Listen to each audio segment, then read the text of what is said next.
Buletin Didik 7 Ogos bersama saya Tarusyidin Muhammad Nazril. Assalamualaikum dan salam sejahtera.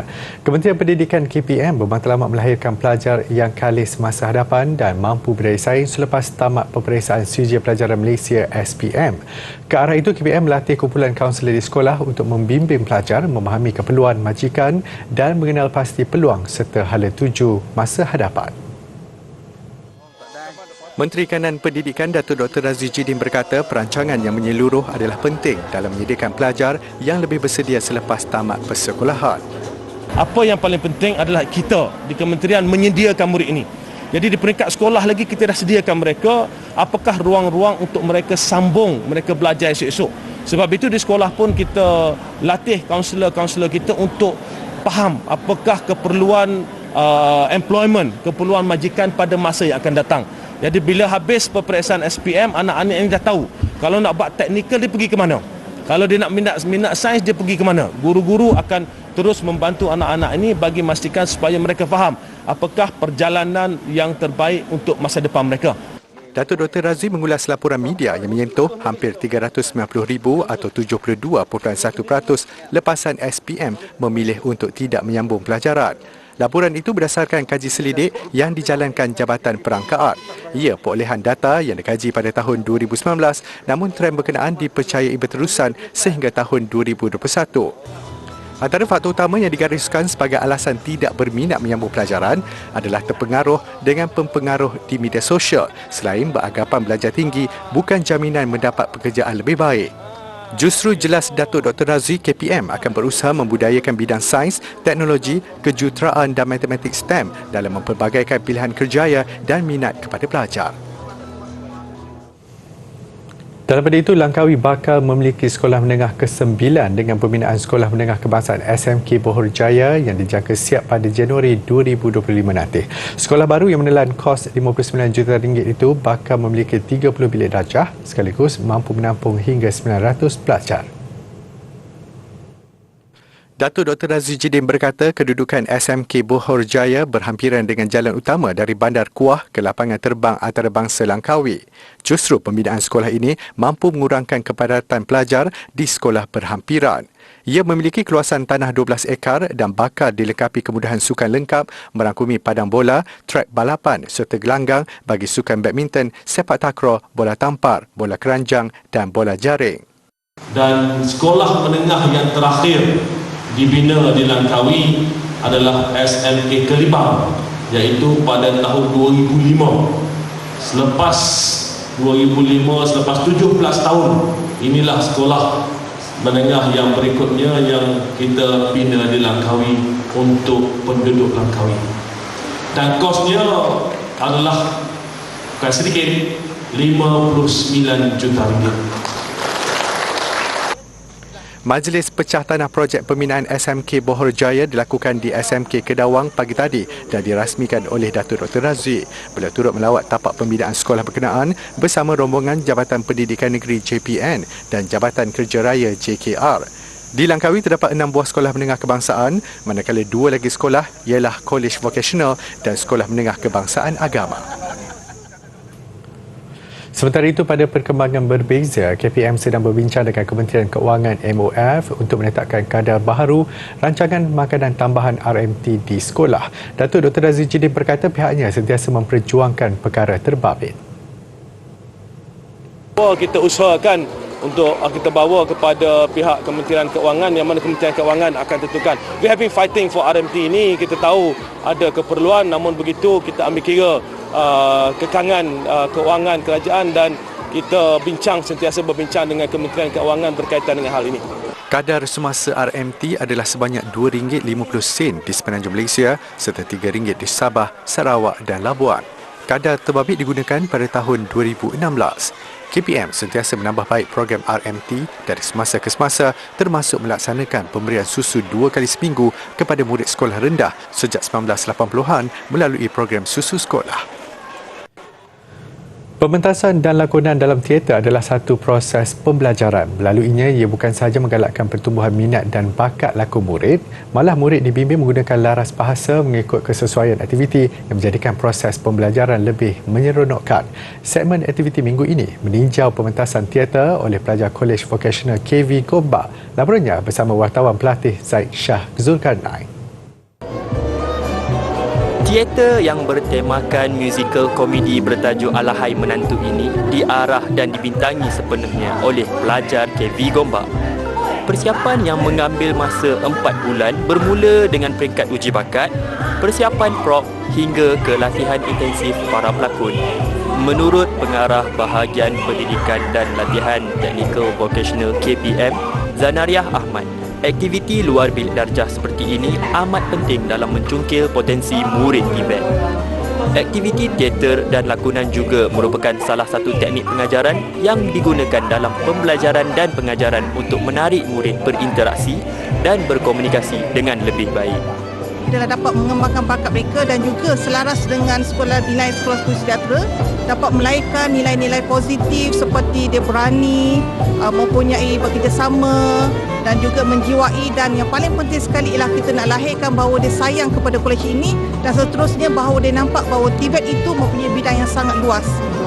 Pementasan teater ini juga mendapat bimbingan jurulatih seni teater KV Gombak Nohman Isi. Jelas Nohman, sambutan yang diberikan oleh pelajar amat merangsangkan. Dan barisan pelakon serta produksi teater ini juga terdiri daripada pelajar pelbagai kursus di KV itu. Bukan itu sahaja, pementasannya yang bermula sejak Jumaat lalu juga mendapat sokongan ratusan penonton termasuk ahli keluarga dan penggiat teater tempatan. Seni milik semua orang, itulah yang dibuktikan oleh pelajar-pelajar Kolej Vocational Gombak. Meskipun mempelajari bidang kemahiran, itu tidak menghalang mereka untuk terus menceburi bidang teater. Anda dapat lihat bakat-bakat mereka dalam pementasan teater di belakang saya. Semoga bakat-bakat ini dapat digilap untuk memeriahkan lagi industri hiburan kita pada masa akan datang. Zaid Shah melaporkan.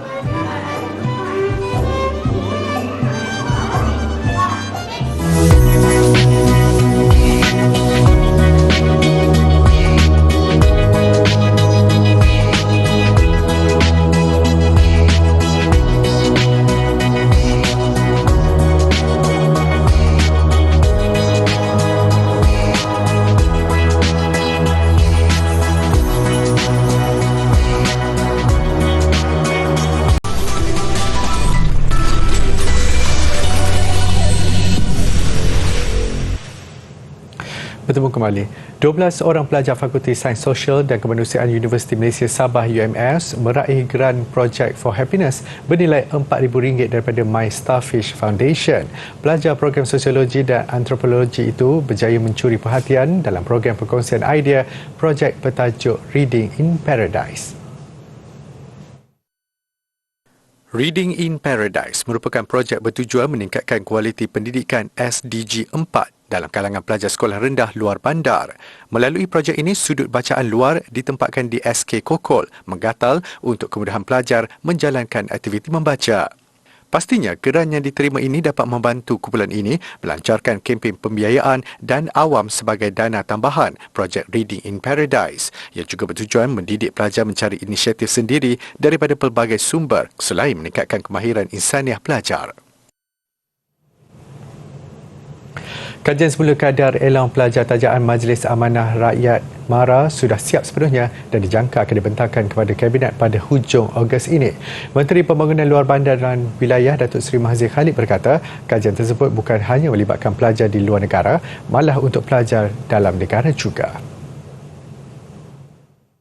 Jelasnya, buat masa ini kementerian sudah mendapatkan ulasan daripada agensi dan kementerian lain yang terlibat. Dan jika diluluskan nanti, barulah ada dia punya jumlah yang akan diumumkan oleh kerajaan. Sebab kita pergi kepada pokoknya adalah cost of living di negara-negara tertentu. Macam di UK lah paling terkesan lah dengan pelajar-pelajar cost of living di United Kingdom. Saya sendiri pergi ke Manchester dengan London, kita boleh rasailah dia punya bila kita berdialog dengan pelajar-pelajar berapa dia punya transport naik, berapa dia punya utilities, bekalan air, bekalan elektrik, bekalan gas. Begitupun, beliau optimis kerajaan akan meluluskan cadangan tersebut, namun jumlahnya sahaja yang masih belum diketahui. Proses pemulihan ekonomi pasca pandemik COVID-19 telah membuka banyak peluang pekerjaan di Sabah, terutama dalam sektor perniagaan. Portal My Future Jobs mencatatkan sebanyak 49,243 kekosongan jawatan bagi tempoh Januari hingga Julai tahun ini. Dalam tempoh itu, sebanyak 24,415 pencari kerja aktif direkodkan bagi negeri Sabah. Sehubungan itu, sebuah portal pekerjaan milik penuh Kerajaan Negeri Sabah iaitu Sabah Jobs Portal ditubuhkan pada 28 Oktober tahun lalu bagi tujuan itu. Menteri Sains, Teknologi dan Inovasi Sabah, Datuk Yaakob Han berkata sejumlah 4,060 orang pencari kerja telah berdaftar di portal itu, termasuk 284 kekosongan jawatan yang ditawarkan oleh 200 majikan. Penganjuran Karnival Kerjaya Perdana antara inisiatif kerajaan dalam membantu penduduk negeri itu mencari peluang pekerjaan dan kemahiran. Dipahamkan ada dalam jumlah 4,500 kekosongan daripada seluruh Sabah, Semenanjung dan juga Sabah dan Sarawak. Jadi kita berharap dengan usaha yang dilakukan ini dapat mengurangkan peratus pengangguran di negeri Sabah.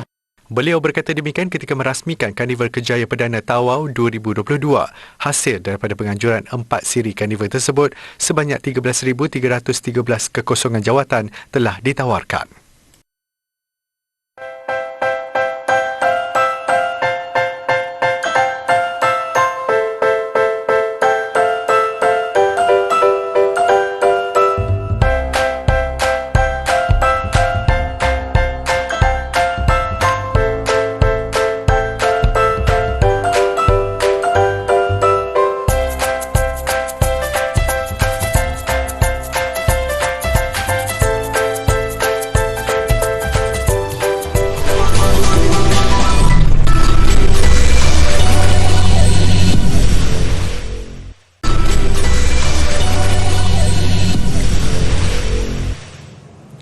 Dewan Bahasa dan Pustaka DBP bercadang menjadikan Phuket sebagai pusat perkembangan tulisan Jawi dan Bahasa Melayu pertama di wilayah selatan Thailand.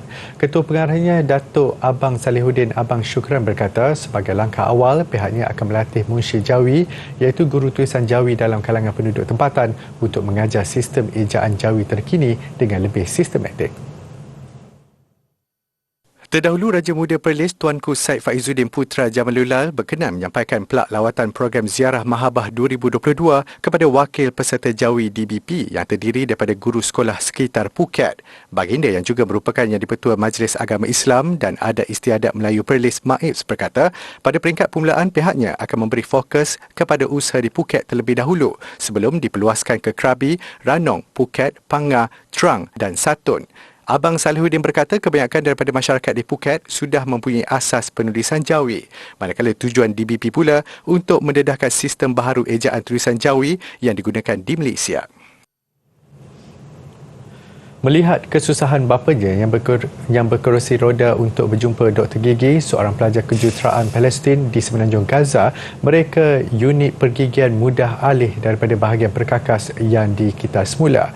Abdullah Al-Baba berharap idenya itu akan membantu bapanya serta pesakit lain yang sukar untuk ke klinik Dr. Gigi yang terletak di sebuah bangunan di semenanjung Gaza. Yang paling mengagumkan apabila unit pergigian mudah alih ini dihasilkan oleh Abdullah dengan menggunakan semula motor peti sejuk dan alat pemadam api. Ia boleh dipalamkan ke dinding dan turut disertakan dengan penyembur air dan alat penyedut. Kit ini terhasil selepas dia berusaha selama 1.5 tahun. Begitupun dua model kit pertamanya agak kurang berjaya. Abdullah yakin kit ini mempunyai 98% kadar keberkesanan dan selamat untuk pesakit dan doktor gigi. Dia berharap kit itu mendapat kelulusan daripada Kementerian Kesihatan Palestin dan suatu hari nanti dapat mengeluarkan peranti itu dalam skala yang lebih besar. Dengan hanya menggunakan sebilah sabit, warga Lithuania menunjukkan bakat mereka dalam kejohanan memotong rumput tradisional. Kira-kira 50 peserta menyertai pertandingan itu membabitkan padang rumput sepanjang 100 meter di mana mereka diuji kemahiran memotong rumput dengan halangan seperti sarang burung yang tersembunyi. Pertandingan ini bertujuan untuk mempromosikan penggunaan sabit dan sebagai cara untuk tidak melupakan alat tradisional di zaman moden di mana kebanyakan orang menggunakan mesin untuk memotong rumput. Pagrindinė šito čempionato misija yra populiarinti dalgių naudojimą šitam skubančiame pasaulyje. Dalgis yra ta priemonė, kur tu lėtai gali įsibūti į gamtą. Tai yra savotiška šienavimo meditacija, tai mes skatiname naudojimą dalgių, bet taip pat ir siunčiame ženklą, mes gamtosaugininkai siunčiame žinią, kaip prižiūrėti pievas santarvė su gamta. Menurut penganjur, teknik pertanian yang pernah menjadi amalan harian kini telah banyak dilupakan dengan hanya segelintir orang mengetahui cara menggunakan sabit. Pada masa sama, bukan peserta juga boleh belajar cara mengasah bilah atau memegang sabit dengan betul. Pertandingan dimenangi Kosmas Auskalnis yang mengambil masa hanya 3 minit 54 saat untuk menamatkan perlumbaan sepanjang 30 meter. Pengiraan mata untuk sukan badminton adalah 21 mata. Untuk mata genap, kita perlu berada di sebelah kanan gelanggang. Untuk mata ganjil, perlu berada di sebelah kiri gelanggang. Contoh mata genap adalah 2, 4, 6, 8, 10 dan seterusnya perlu berada di sebelah kanan gelanggang. Mata 1, 3, 5, 7, 9 perlu berada di sebelah kiri gelanggang sebelum kita memulakan perlawanan.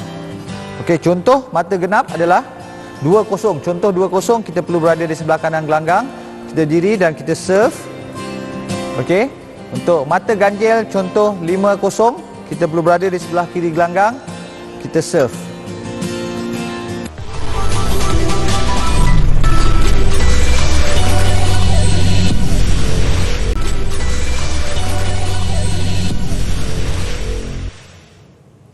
Sukan. Tamasya Sukan Commonwealth Birmingham 2022 telah mengukuhkan kedudukan atlet Jim Rama Eng Joey sebagai Ratu Jim Rama terbaharu negara. Lewat malam semalam, Joey menyumbang 2 pingat emas kepada kontingen Malaysia menerusi acara disiplin bola dan ribbon.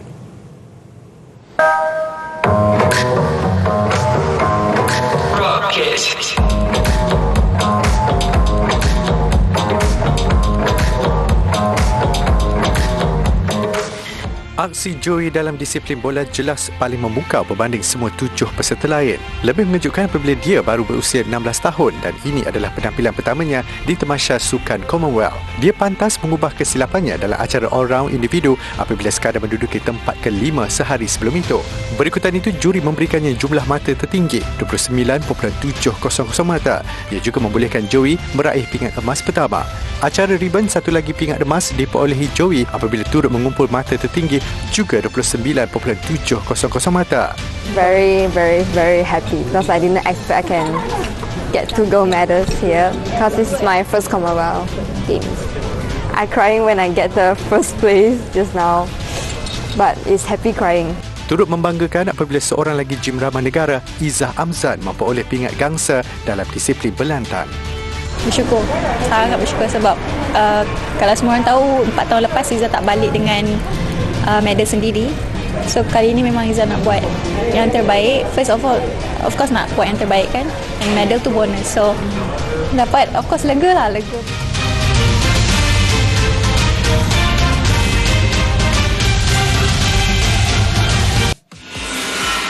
Dalam pada itu, kejayaan penerjun Nur Tabitha Sabri dan Wendy Eng Yan Yi meraih pingat perak dalam acara 3 meter papan anjal seirama juga amat membanggakan.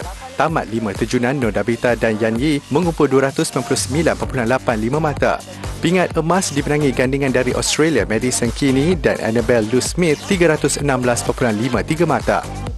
Terkejut kita boleh dapat silver actually because previous World Championship kita orang tak dive sebagus macam hari ni. So hari ni kita memang bagi 100% and alhamdulillah silver kita punya. Bagaimanapun, impian Nur Dabita untuk meraih pingat kedua tidak kesampaian apabila kecundang dalam acara 10 meter platform seirama bergandingan bersama Datuk Pandalila Rinong. Mereka terpaksa akur menduduki tempat keempat selepas mengumpul 286.92 mata. Pastinya mengecewakan keduanya apabila mereka sudah bersedia di kedudukan kedua melepasi terjunan ketiga. Juga berakhir tanpa pingat sandaran negara kepada Oi Ziliang dalam acara 3 meter papan anjal individu. Ziliang sekadar mengakhiri cabaran di kedudukan ke-7 dengan 427.70 mata daripada 12 peserta di peringkat akhir. Lagi Sukan Commonwealth Birmingham. Berdasarkan kedudukan semasa, peluang cerah untuk Malaysia menambah kilauan pingat. Sukan pimpong, acara beregu campuran, Malaysia sudah pun punya wakil di perlawanan akhir. Manakala badminton dan squash, wakil negara sudah mara sehingga ke peringkat separuh akhir. Kedudukan terkini sedara pingat, kontingen Malaysia mengumpul 6 pingat emas, 5 perak dan 4 gangsa. Sukan Commonwealth Birmingham, Malaysia sebelum ini hanya mensasarkan meraih 6 pingat emas.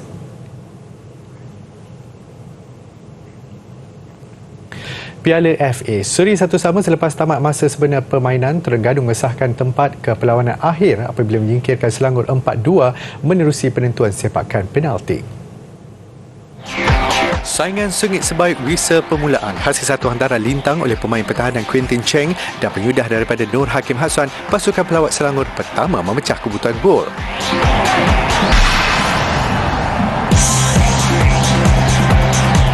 Peluang terbaik Terengganu untuk mengimbangi perlawanan, percubaan kiprah Cece terkena palang. Separuh masa kedua, Terengganu tampil lebih garang sebab mendapat bola Faisal Halim memperdaya dua pertahanan lawan untuk disusuli satu sepakan lambung terus ke dalam gawang Selangor.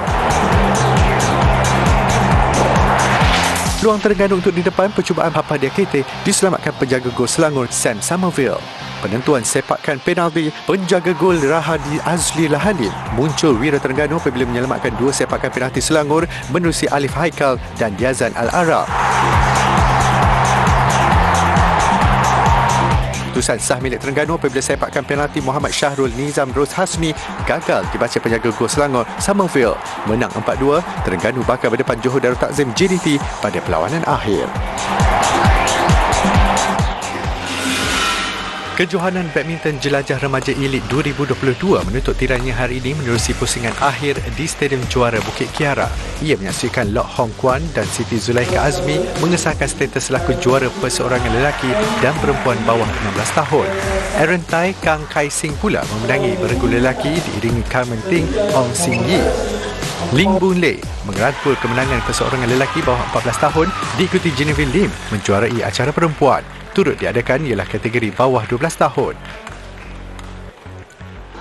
Masih di peringkat remaja, Persatuan Bola Sepak Selangor FES mengadakan Hari Akar Umbi di Shah Alam pagi tadi. Majlis Perasmian disempurnakan Raja Muda Selangor merangkap Presiden FES Tengku Amir Shah Sultan Sharafuddin Idris Shah. Pelbagai aktiviti diadakan seperti pelancaran aplikasi komuniti, grassroots football, klinik serta banking club bagi menambah baik lanskap pembangunan akar umbi yang disertai lebih 300 peserta. Kepada masa depan